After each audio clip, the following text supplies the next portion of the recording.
చెప్తున్నా, చంద్రశేఖరరావు మాటలు నమ్మి మోసపోవద్దు. నమ్మించి మోసం చేసుట్లా చంద్రశేఖరరావును మించినోడు లేడు, ఆ కుటుంబానితో పోటీ పడేటోడే లేడు. అందుకే మిత్రులారా, ఇవాళ చంద్రశేఖరరావు కథ అయిపోయింది.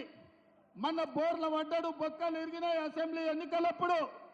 ఇప్పుడు మిగిలింది పడగ.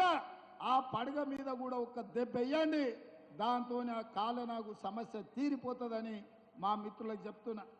ఇవాళ మిత్రులారా, మా ఖమ్మం జిల్లా నాయకులు మొన్న మధ్యలో కలిసినప్పుడు నేను అడిగిన మా దుర్గా ప్రసాద్ను, మా బ్రహ్మయ్యను, ఏమన్నా అంటే, ఏముందన్నా చంద్రశేఖరరావు ఓడించినాం, ఇక మాకు పెద్దగా పనేం లేదని. మా సోదరులు నేను ఒక మాట చెప్తున్నా, డిసెంబర్ 3 తారీఖు నాడు వచ్చిన ఫలితాలు సెమీఫైనల్స్ మాత్రమే.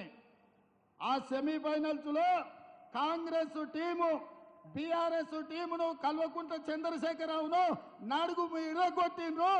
ఇవాళ మే 13 తారీఖు నాడు జరగబోయే ఎన్నికలు ఫైనల్స్. ఆ ఫైనల్స్ లో Telangana team versus Gujarat team.